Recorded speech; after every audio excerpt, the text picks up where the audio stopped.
Dan Parks, did you ever play at Twickenham against England? Yeah, I did, Christy. I played quite a few games there without much luck, mind you. And clearly at Twickenham you need a bit of luck. But, yeah, unfortunately, when I was playing with Scotland, we struggled there, mate. Played there in 2005. Got beaten convincingly. I think Jamie Noon scored a hat-trick that day. 2007, I think I mentioned last week on the podcast that Wilco had a bit of a day out. And then 2009, I played in that game in 2009, and unfortunately I got a horrible cork, which Tom Croft was scoring a try. It was probably one of my greatest ever tackles at international level, but unfortunately it was over the try line. And I got a nasty cork on the top of my knee, which it took me days or even weeks to get over. So that wasn't very nice. But yeah, mate, horrible back then with Scotland. But yeah, they've had success since then. Well, it sounds like you're still feeling the effects of that cork injury some, 10, 15 years on from that. So hopefully we can get you a bit of cement and you'll be all right and come through it. But Dan, if you can believe it, 9 years the Wallabies have snapped their losing streak at Twickenham, and in the most extraordinary circumstances, a 42-37 victory.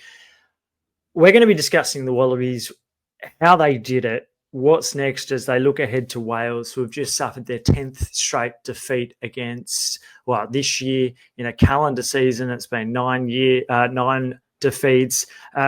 Fiji, the latest one, international side to beat them, but much more to look forward to as well. Scotland getting a win, not necessarily convincing or how they would like to have played, but too good for Scotland this morning. So I'm sure there would be a tear rolling down your cheeks from that result. But of course, as well, it started off an incredible weekend for Southern Hemisphere rugby. The All Blacks too strong for Ireland, and Argentina way too good for Italy as well. So a lot coming up on the Raw Rugby podcast. Dan, to begin with, mate, how are you going? Big weekend of rugby. I'm sure there was a lot of family time in there. Well, believe it or not, there actually was. One of those weekends where almost sort of set myself up to actually watch the rugby. I got up early. It was great timing, really. The Friday night game out of Dublin, I thought that was awesome for us here in Sydney. To get up early and watch that game. There's been a lot of, backlash in regards to Ireland, but I think it was one of those things. New Zealand, they've obviously hit their straps somewhat. They're playing some pretty good rugby, and Razors, he's come good. Obviously, they're getting some really good results now. Again, some really key performers in that team. McKenzie clearly being a standout within that All Black side, and in Ireland, they're really copying it at the moment. I think teams or the rugby fraternity just got used to Ireland winning every single game, and the fact that it's not happening at the moment, I think there's probably some question marks being asked, but I think you've got to give credit to New Zealand. And I think, as you made reference to, at the end of the day, the Southern Hemisphere teams, they're very strong. Like, that's the reality. Argentina did an absolute number on Italy. They just carried on their championship form, and, they've got so many dangerous players in that team that can score tries out of nothing. Big forward pack. And, Italy have shown signs of improvement in recent times in the Six Nations, but Argentina certainly put them to the sword. That was the start of what was an awesome weekend. And as you mentioned, some unbelievable results in there. Obviously, the Wallabies getting up, and unfortunately for the Scots, I was in the office this morning. We were having a bit of a laugh about it. The 45th minute. If you haven't seen that on Stan, when there's 6 of the biggest human beings you've ever seen in your life standing on that sideline, getting set to come on the field after 45 minutes. And what had happened before then with, the amount of confrontation that the South Africans give to any side. Scotland withstood most of it, but in the end, they just couldn't hang on. And, I think it sort of typified how strong South Africa are in that, in the 81st minute, when they basically just pushed that scrum over the try line. So, yeah, quite remarkable. Incredible weekend of rugby, and you're right, and it shouldn't surprise many people that the Southern Hemisphere is strong. They've dominated the World Cups outside of 2003, where England scraped past the Wallabies in heartbreaking circumstances, obviously for Australia. But outside of that, it's Southern Hemisphere supremacy, and we saw that last year at the World Cup with only England making the final four. Clearly, South Africa and New Zealand in the big dance, and they've shared every World Cup since 2007. But look, before we get to the rest of the matches, we've got to start at Twickenham, really, don't we? And there was nowhere else to begin with. Like, more than 24 hours, some 36 hours or so since the Wallabies prevailed, an incredible try to Max Jorgensen out wide after an unbelievable offload flick pass out the back from Lenny Katau. Can you believe that Australia put 42 points on England to Twickenham, and a 9-year drought, only their second win in 12 starts against England since the 2015 World Cup?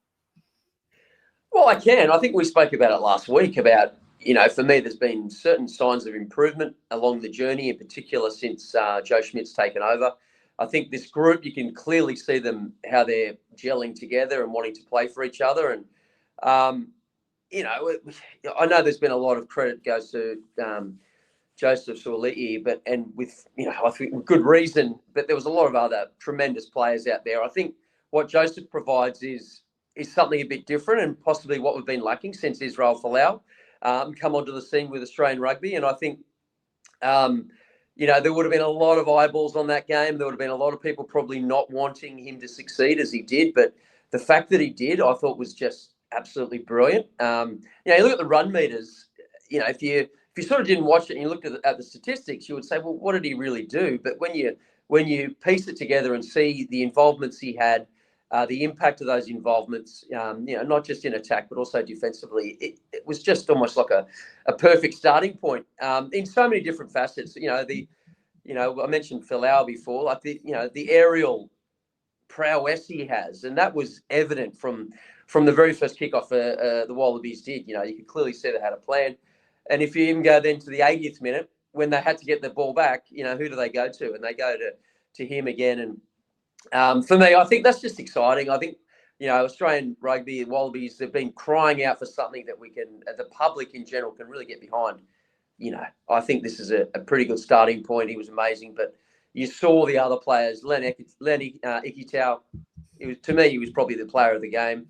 But you could, any number of those forwards. Angus Bell, what a powerhouse he was up front. It was just really good viewing. And I think even for an English supporter, I know, again, they're being confident in saying, how do they close out games? Like, you're losing in very, very fine margins, which is what Test rugby is. But, I don't think you can discount England on the back of those two losses.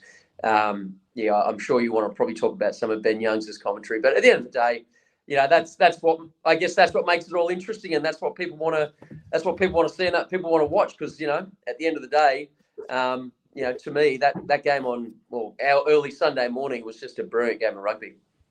Yeah, you're not wrong, and I think it's amazing. I think it's great. It needs to be applauded. Ben Youngs's comments, because who knows, maybe the Wallabies don't have that fuel in the belly to kind of take it to England. They clearly used it as motivation.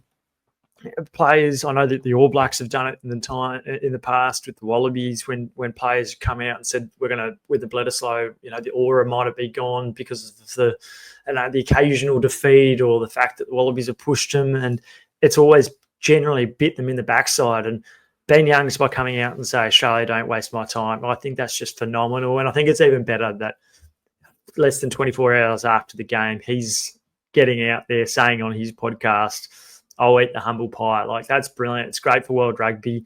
And the English media have come out since and said the Wallabies have saved the Lions tour of 2025 by just reminding people that international rugby is a tight affair, that the Wallabies, despite being kicked for so many years, they're not necessarily down and out. And a result like that does so much to breathe life into the game. I think it's a really crucial point. I don't want to make this a Joseph Suaalii, and he's being known as Joseph-Aukuso Suaalii now, but I don't want to make it a pod about him. But I've got to say, I thought it was a ballsy decision by Joe Schmidt to start him, particularly start him in the centres. You speak to anyone that's played in the back line, the outside backs, they all tend to say outside centres are the hardest places to defend. He spent time in the midfield. To do that on your first match in rugby in 5 years, I thought maybe bring him off the bench, perhaps give him another week and roll him out against Wales, who were struggling. But it totally paid off. And it was a really important distinction you made there around stats can say a lot, can't they, about rugby? Running meters and whatever else. But it's the little things that he did that proved to be game changers, like the offloads that he did, but the kick restarts. He won 4 from the kick restart. We haven't had someone like Mark Nawaqanitawase was very effective during the brief time he spent in Australian rugby, but Israel Folau was the only other one who's really been able to be so prominent in the air, and he managed to win the ball. Atoja only makes that mistake probably at the end there because he knows the threat of Suaalii, and he made a carry as well with a couple of phases left before they shifted it to the left. Safe as houses, managed to recycle. So, you got to tip your hat, and I wondered, I can't see why you would change the midfield against Wales this week either. Well, yeah, I think to your point, like the reality is that he's an exciting sportsman. There was huge speculation and excitement when he was coming out of school. Obviously, he went straight to the Roosters. He was playing first grade rugby league. When he was in year 12. So it's pretty clear he was always going to be a star, and it didn't matter what code he chose. Now, the fact that he started in league obviously made a great fist of that. But then, we saw enough of him to know that he was a real talent. But I think in rugby, as we mentioned, previous rugby league players that have come across, the impact they've had, he's in a really strong position. Like, he's come across now. There's not too many guys in that sort of fold recently. There's plenty of names from the past. But I think, what he did in that first game now, yes, there's going to be incredible pressure on. But the skill set of some of the things he did, which we probably haven't seen a lot of those in league. I think his role in league was probably a lot different. It was just, a lot of time he was playing on the wing, just carry Howard out of your 22 and really, yes, in the area, the aerial threat. But on the weekend, we saw some wonderful soft skills. Some of those, the quick hands, some of the basketball passes, getting up in the air and throwing it over his head. All those little things, let's be honest, like, we haven't seen that stuff from the Wallabies. Like, that's exciting stuff. And again, I don't want it to be a one-off thing, and I'm sure it won't be. But I think we have to be also very, very cautious of putting that amount of pressure on someone like Joseph, because again, he had a wonderful game. But I think what it showed is it showed that probably a lot of the other rugby nations don't have a great understanding of what he can do or who he was. Yes, there was speculation, all the rest of it, but some of the things he did, there is no way that English rugby team knew that they were coming. And I think it sort of caught people by an element of surprise. I don't think Wales this week will be too surprised by what they see. But I think for me, the most exciting part of it freed up the likes of Lenny Kitau. It freed up so many other players in that back line. And the forwards, I saw some commentary during the week about Angus Bell when he presented the jersey to Joseph about, how much it means to him, all his teammates, and obviously for Joseph's family. And they didn't want to let him down. They wanted to make it memorable. Like, well, there was no other way. They certainly showed that, and as I said to you earlier on, I thought Bell's performance, he was just barnstorming. I think he played 70-odd minutes. There was some phenomenal performances out there, and let's hope it continues. Yeah, I think what he managed to do was help elevate the players around him. Noah Lolesio had one of his best performances of the year, one of his best performances in gold, full stop. And the confidence everyone played with. Tom Wright at the back, wasn't he electric? He saw what was in front of him, took his chances. Lenny Ikitau, of course, another one. And every time that, whether it's Quade Cooper or Samu Karevi, he seems to play his best when he's got someone around him that makes him feel comfortable out there. And I'm drawing attention on the backs, but you're right about the forwards. And I managed to watch a replay pretty much straight after the game before doing player ratings. And what stood out was the tight five, with the exception of Taniela Tupou, who I think is carrying a bit of an injury. With the exception of him, the forwards were just immense, all of them. And Jeremy Williams, best game in goal. I think Frost was he played 80 minutes. There was a couple of times there where he had two carries in 3 phases close to the line. So they managed to collectively as a whole elevate their game. Matty Fezler, a bit of an unsung hero, but we saw the impact from the bench and everyone managed to make positive contributions. So, yeah, heads a totally fair play to them. As a former playmaker yourself, what did you make of Noel Olasio's game? Because he's different to Marcus Smith, isn't he? Marcus Smith is X factor. He's world class.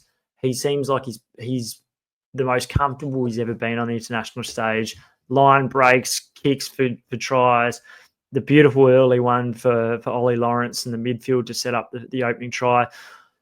You can't necessarily compare the two. You don't necessarily want to either. But how do you think Noah's going? And as a former 10?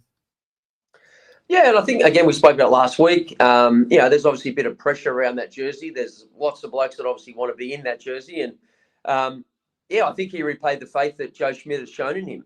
I think at the end of the day, Jake Gordon and Noah starting in 9 and 10.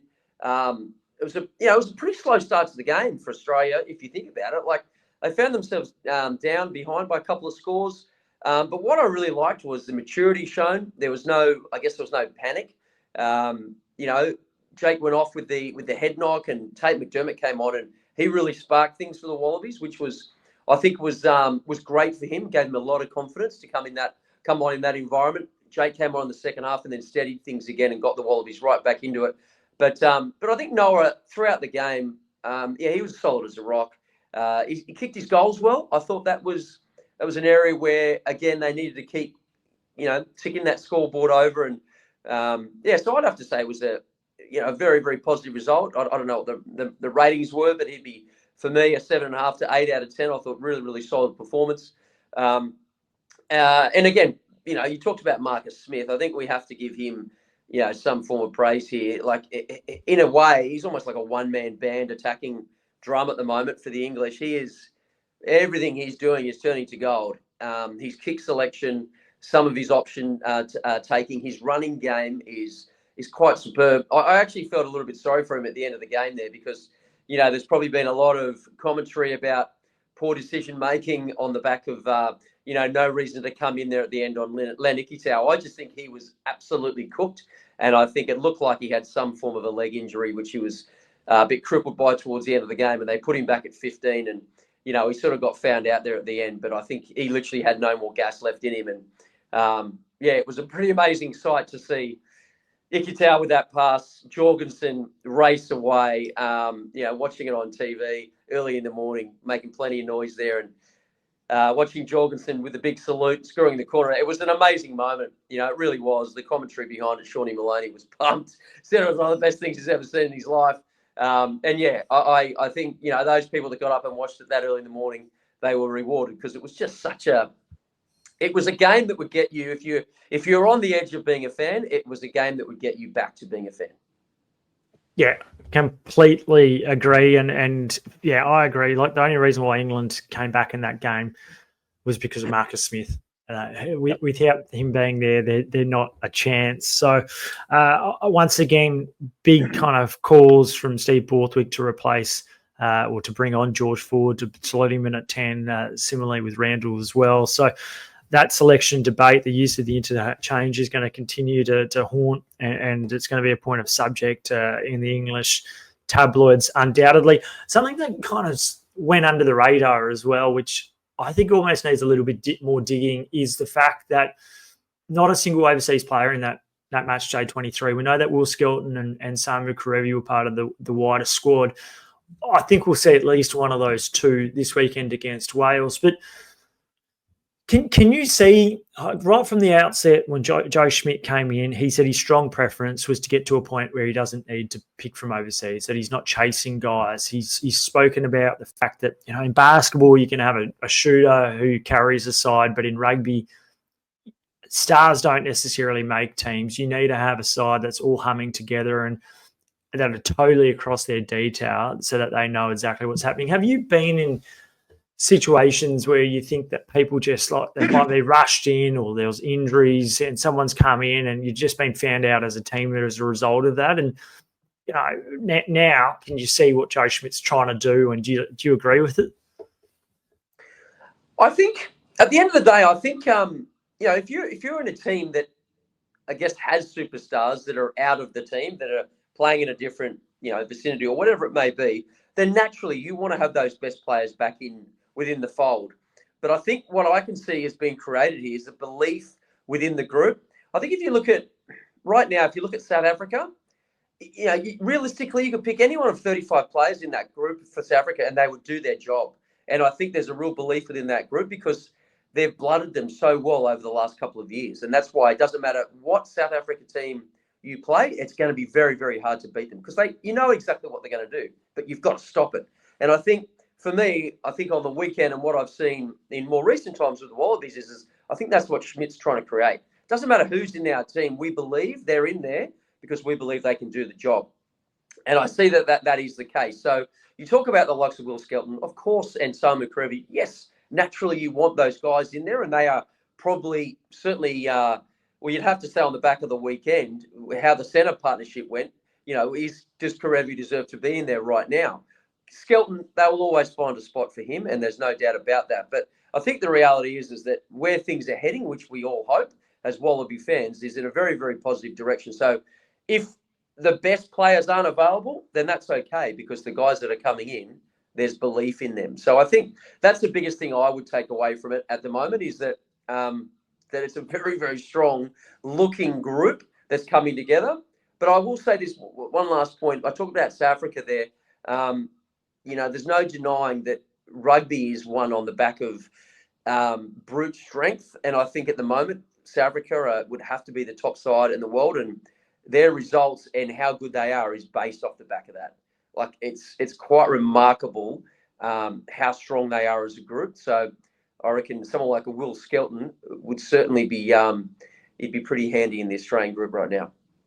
All right, so let's get to it. This week, no Harry Wilson, who's been captain of the Wallabies since the Tour of Argentina, which was only a couple of months ago. Probably feels like a bit longer, the amount of rugby that's being played these days. But it means that there's definitely a change to begin with. And Joe Schmidt can play this any kind of number of ways. Lange Gleeson has been regularly occupying the role as off the bench. He can cover 6, 7, and 8, more so 6 and 8.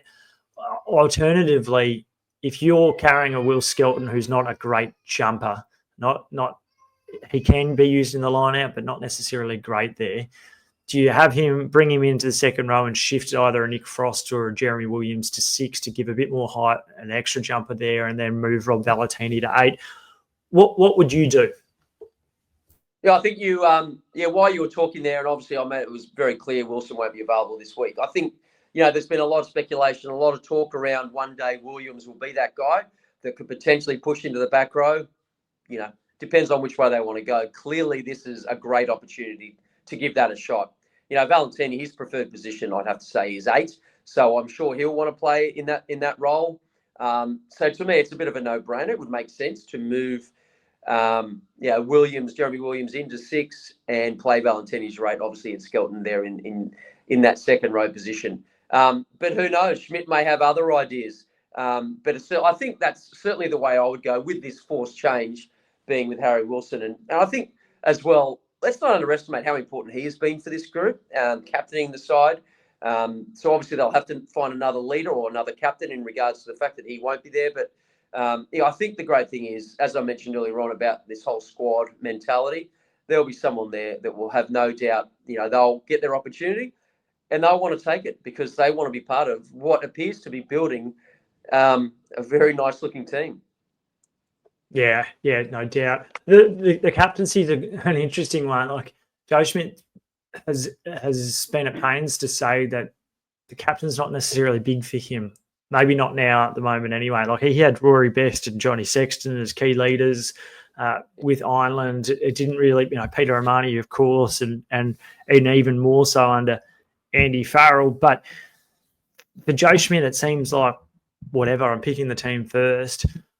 Taniela Tupou, I said beforehand, I think he's carrying something. I remember being at a training session just before they left, and he had some heavy strapping on his knee, and he was doing stuff that he was doing during the World Cup last year when he was sidelined, boxing on the side. And I just wonder if he's not at 100% because he really struggled against England on the weekend. And that I'm sure that Joe Schmidt will be hoping he can play because against Wales, Taniela Tupou was one of our best players, one of Australia's best players. He scored, I think he scored a try. He managed to be really effective both at the scrum but also from a carrying perspective. So that'll be fascinating to see. A wait and see there, but also Alan Alatoa, the leadership he's got, James Slipper, the leadership he's got, the heavy load that Angus Bell had. Like Angus Bell can't play 70 minutes for four straight tests. Like it's just not going to happen. So does he just tinker slightly with the front row to manage some of his players? Maybe not necessarily take them out of the 23 completely, but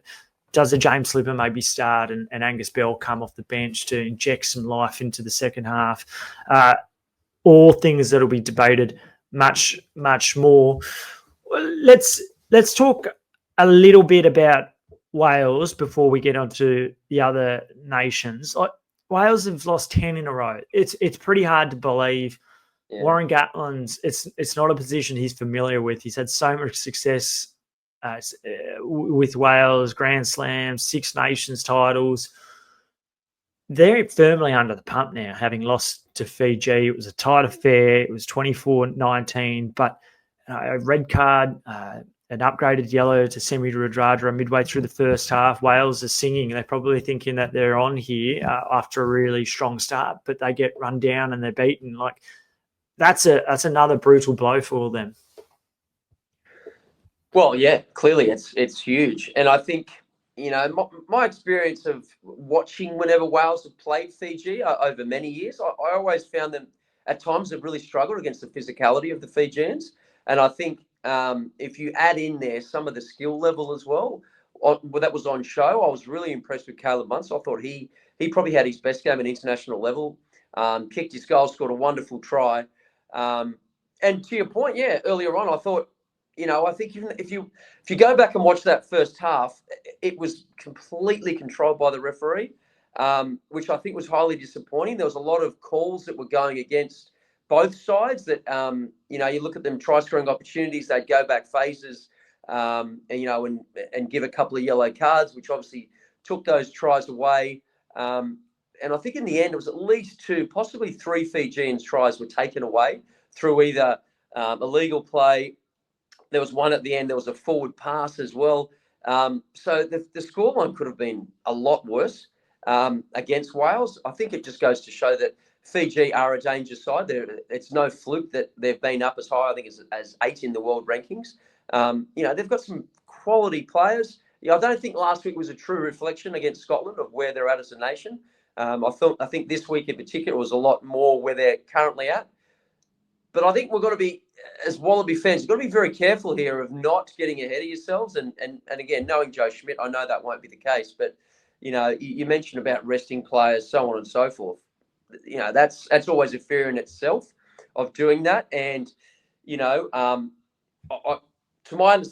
belief is that those players coming off the bench have no doubt they will certainly do a job. Alan Alatoa in particular, I think if there is an issue, currently being with Taniela Tupou, Alatoa 100%. I think he can certainly fill a role. We mentioned leadership. I see him or Jake Gordon probably leading the side this week. And around that, clearly the likes of Angus Bell, you said the big minutes he's playing. He strikes me as the kind of guy that wants to play big minutes. So I don't necessarily think it would be bothering. So I reckon he wants to be out there. So I think with him, he'd want to start the game and I guess see how it's going after, 50 to 60 minutes and sort of see where that's at. But I'd just be very mindful of tinkering with the team too much. Yes, there's going to be forced changes, but I wouldn't want to make too many changes because I think you want to continue to build the momentum that was created last weekend. Yeah, I completely agree. I certainly wouldn't be making wholesale changes. We saw in 2022, Dave Rennie paid the price, didn't he?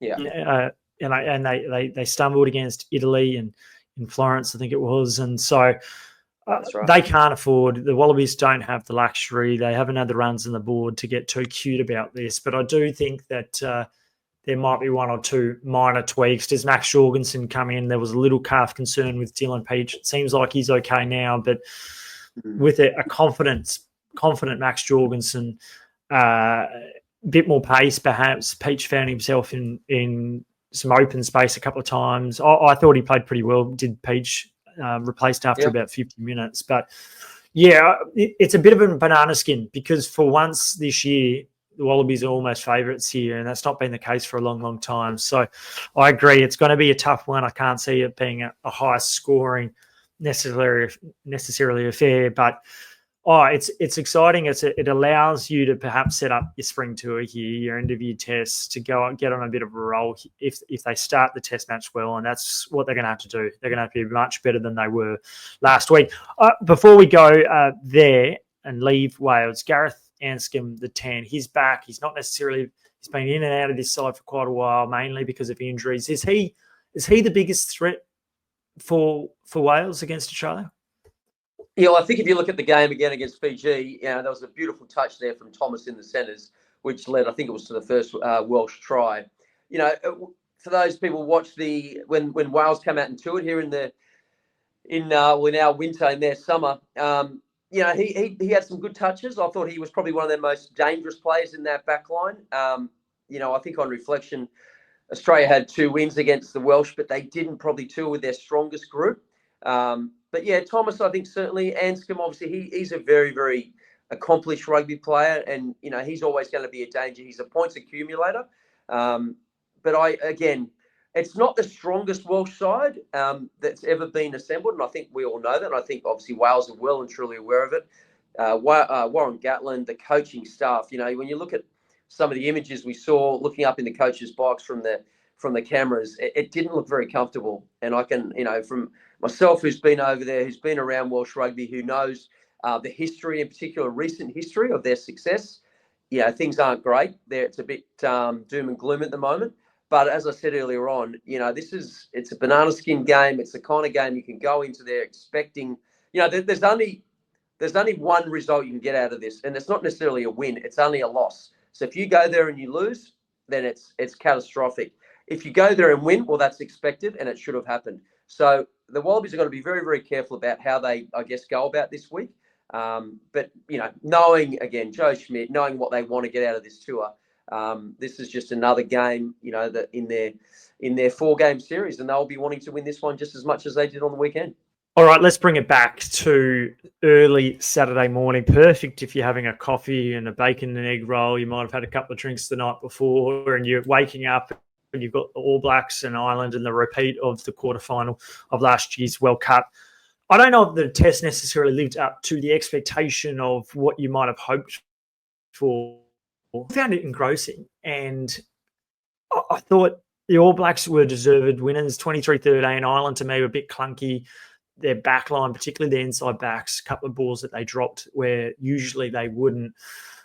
Is it hard for the northern sides when they've already kicked off their domestic seasons and then all of a sudden, the Rugby Championship's been played, the Wallabies, South Africa, the All Blacks, they've all played 8, 9, 10 tests in pretty quick succession, and then all of a sudden, Ireland's running out for their first match for a while. Is it harder than first meets the eye?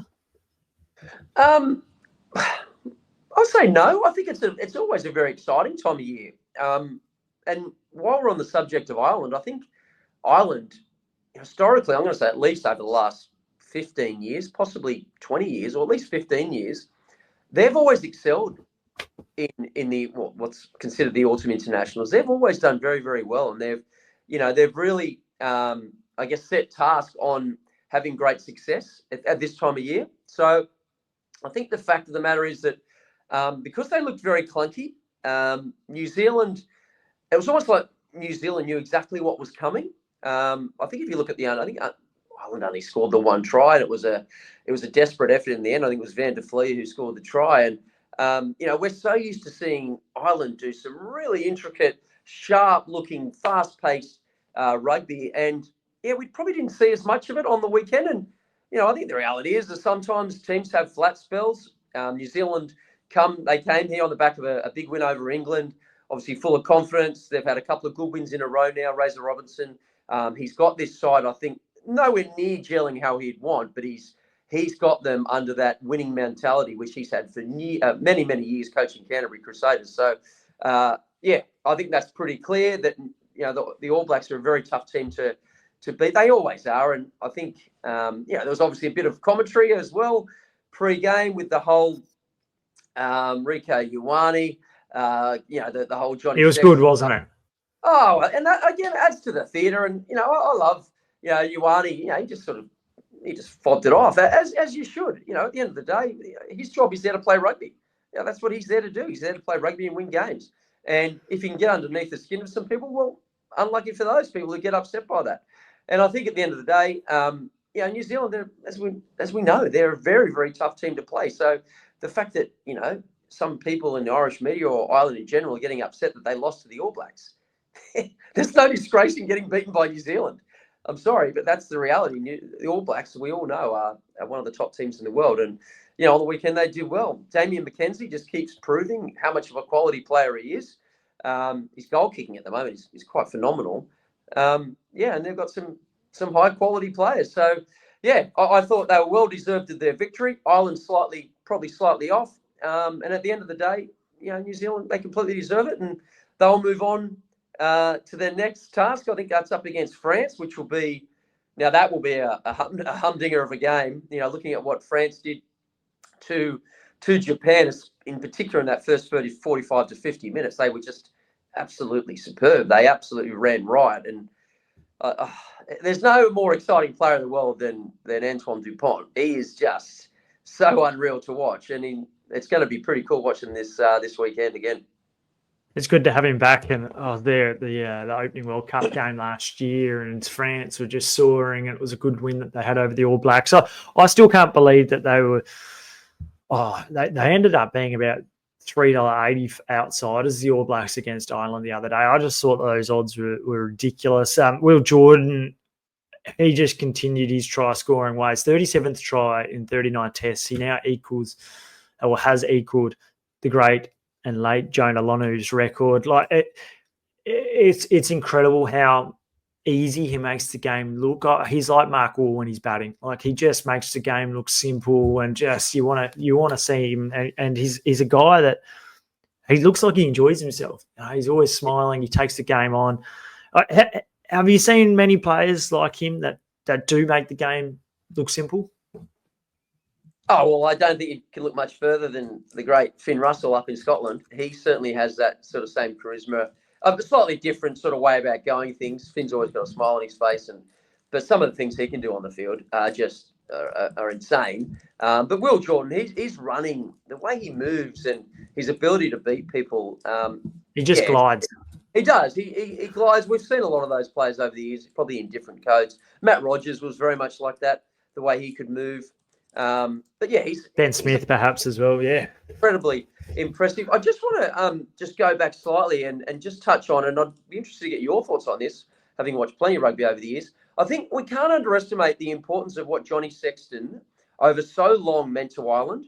I think, and he didn't miss many games of rugby. He didn't miss many big games of rugby.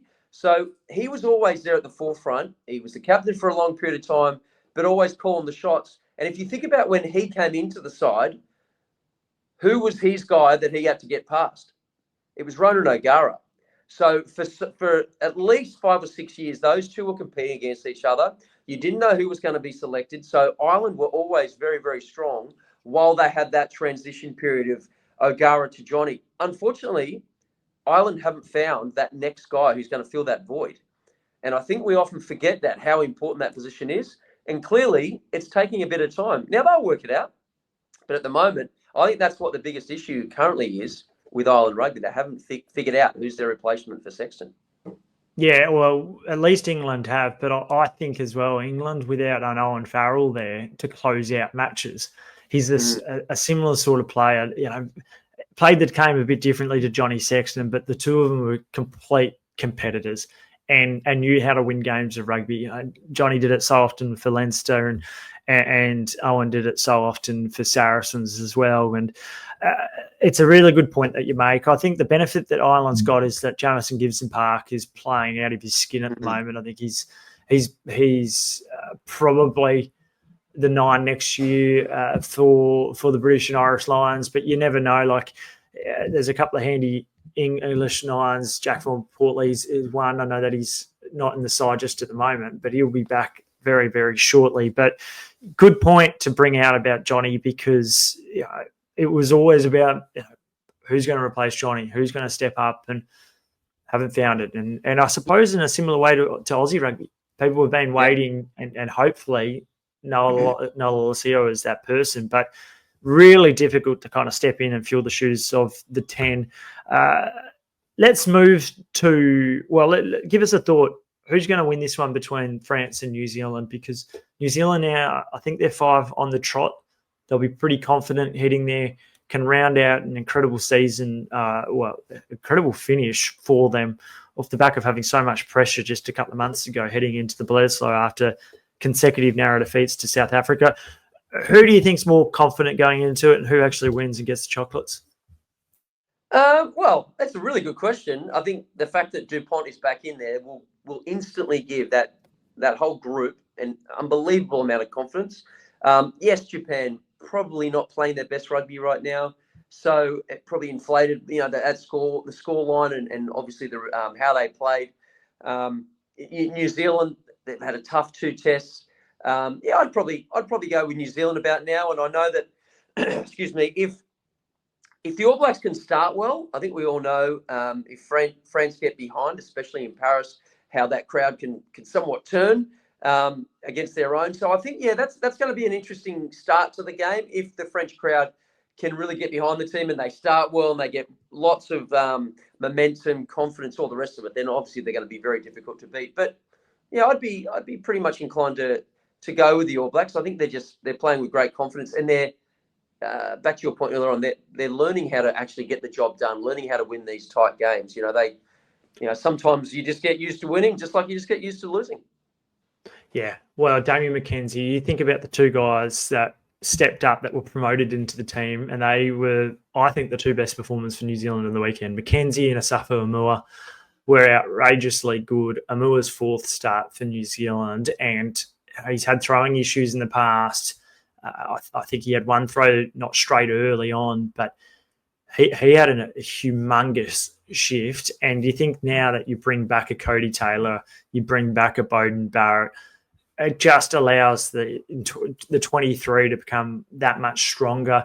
McKenzie, that was his best performance in the number 10 jersey. He's been electric. He's won test matches for New Zealand off the bench. But to him to control the game like he did and to slot the goals when he needed to, we saw the ball fall over off the kicking tee, and then to have the composure and to bang it over inside the 60-second shot clock was first rate. So a real moment in time, and maybe that's the moment that allows Damien McKenzie to kick on to become the number 10 that many have hoped he would be, because he's been flaky in that position. He's not necessarily been able to control a game of test match footy, but he certainly did on the weekend. Scotland, South Africa. South Africa is going to be heading down to Twickenham this weekend. England are trying to buy a win. South Africa can't stop winning at the moment. And the bench, the audacity to name another 7-1 split was just outrageous. To see all those guys just come on, incredible. At any point in time, did you think South Africa were going to lose that and Scotland were going to prevail? Yeah, I was got up early. I was really excited for the game, and there was some key moments in there, like again this whole coming back several phases earlier, or after the event. Scotland scored a wonderful try, a wonderfully worked try. It turned out there was a couple of phases earlier on, there was a knock on. What gets me was the try was awarded, the kick was kicked. They got back to halfway just before the kickoff happened. They then go to the, to the TMO, all the rest of it. Now, there's so many other codes. There's NFL, there's rugby league, that this stuff just doesn't exist. If the next play is taken off, it's game over. It's play on, and that's just part of the game, and that's just the makeup.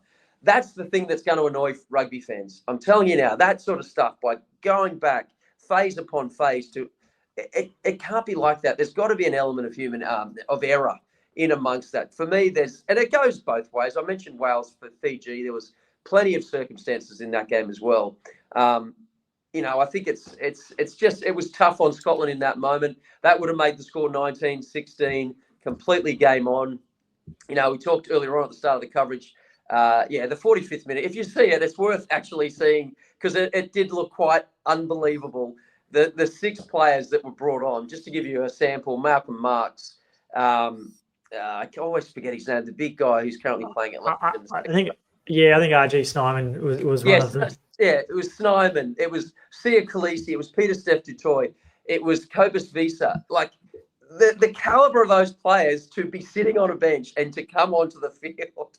And what makes it more interesting is what had happened up until that point was South Africa had just beaten up the Scotland team for 45 minutes. And then they essentially substitute those 6 players.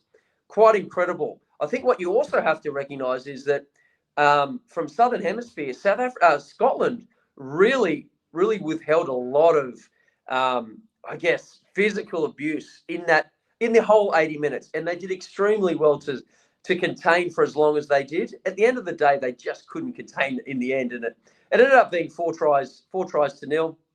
I think it ended up 32-15, but I don't think it was a real reflection. As I said, Scotland had their moments. If they could have got that try, who knows what it would have been. But at the end of the day, South Africa were just too powerful. And, some silky skills. Makazole and Pimpy, he got over for 2 tries. It was a wonderful bit of skill at one point by the South African fullback. His name escapes me. It'll come to mind. Willie LaRue. It was just glorious, wasn't it? Yeah, a beautiful little chip over the top. But, other than that, it was just a power game. South Africa got a very fortunate try at the back of a line-out where it was a loose ball and the tight head prop ran over. But as I said, I think Scotland will be proud of their efforts, but I think it just goes to show that in all forms of, it doesn't matter what rugby nation come up against South Africa at the moment, is that power game that they're able to start with. It doesn't matter who they play, and to bring on, it's just so difficult to maintain or to defend against. And I think at the end of the day, they deserve their win, and they deserve to be the top team in the world at the moment. Yeah, they certainly do. Look, just to dig a tiny bit deeper on the decision to overturn the try, there's plenty of rules and laws out there that rugby fans hate, and I particularly don't like the deliberate knockdown law. I think I prefer it in rugby league. I know that at times tries aren't awarded because of it, because players don't mind sticking their hand out. But if you're not good enough to get it around them, for me, that's just boo-hoo. But to have a try scored, the conversion kicked, and then to have it overturned, we haven't seen that very much in international rugby. I think the law only changed pretty recently as well, and that's one of the reasons why. But we've seen it plenty of times, tries scored and then overturned. We saw it on the weekend, but nothing quite like that before. Like, I don't think that would stand if that was scored in Australia and overturned and a goal had been converted. It just wouldn't. And Brett Robertson going for the World Rugby Championship in a couple of days' time, he's another person that I dare say would go like, hang on a moment, what are we doing here? We're shooting ourselves in the foot. We're in the game of entertainment here. It's not entertaining. Like, is that the one law that at the moment you go, we need to change this for the sake of the game? Yeah, well, again, I watched a lot of rugby, but I wasn't aware it had gone to the level it had gone to. And when I saw that this morning, I couldn't believe it. I literally could not believe it. Now, I guess what I'm getting at is, where does it end? So the reality is, you could say someone could be watching, it could get to a point where a team could have the ball for 17 phases. Someone sees something, rings up, I'm being facetious here, but calls up the studio, hey, listen, for some reason something's been missed here, they need to check. There was a little knock on the third phase. I'm just saying that's the reality, and this is what worries me. Can you imagine if that was the case and we're going back so many phases to something that happened? Again, I think it was Hugh Jones. He knocked the ball on, there's no question. But if all those officials can't see it at the given time when it's actually happened, because on reflection, it was a pretty clear knock on. So if you guys can't see that, and then they play on, they score this unbelievable rugby try, which gets the whole crowd going, which would have got anyone who's watching the game into it. There was no issues with the South Africans. They played on, they're ready to kick off, and all of a sudden it just comes back. I just find that was just so frustrating. Wales got taken away one of their tries because there was a clean out earlier on, and I think it was Rafael. He ended up going to the sin bin. But again, that clean out essentially would have had nothing to do with the try because the guy would have been held up in the breakdown anyway. So it would have had nothing to do with the try. I think all these decisions, if you want to send them to the bin or whatever it may be, that's fine. But surely the try still stands if it's scored on that next phase when, again, at the time there was nothing to see. But I don't know. I just think the whole thing, it's a bit wishy-washy. I think fans, unfortunately, it's not pleasant to watch, and it can be really, really frustrating as a spectator when ultimately we want to see attractive rugby, some good tries being scored. I just think that's an area, and it's a tricky one to know what is right and what's wrong. But, I'm sure they'll eventually get hopefully, to what is right and wrong. But I think on the weekend we saw so many different examples of some really frustrating moments. I thought in particular the way the Southern Hemisphere, I think, refereeing the game, I've got to be honest, I'm liking how they're letting the game flow a little bit more than what we're possibly seeing the Northern Hemisphere referees do. Yeah, I thought Ben O'Keefe did a good job in the Australia game as well. And yeah, I completely agree. And it was only in the World Cup final last year where a try overturned for the All Blacks. And that came from, I'm 95% sure, came from a knock-on or a forward pass or whatever it was. It was more than two phases. Once upon a time, it was two phases that you could go back. I'm pretty sure it was more than two phases that it was disallowed, and it came back, and it halts the momentum. It stops it. It's more stoppages in the game as well. So, good point to bring up at this time.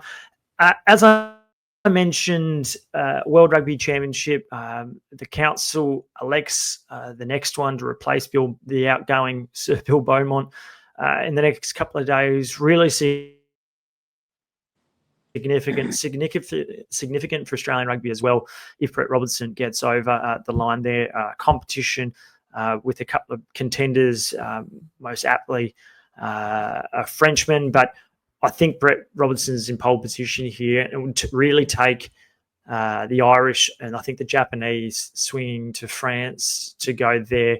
I think South Africa and Argentina are going to go with Robertson's challenger, but I think he'll have the numbers, Brett Robertson. But I really definitely watch this space in the coming days as they head to Dublin for that vote. Hey, Dan, awesome to talk to you. I'm sure you'll breathe a bit easier when Scotland, I'm pretty sure they host Portugal next weekend, and then the weekend after they'll be hosting the Wallabies. So something to look forward to, and it'll be great to be able to pick apart your brain across these November tests. Awesome to have you on the pod. Hopefully you enjoyed it.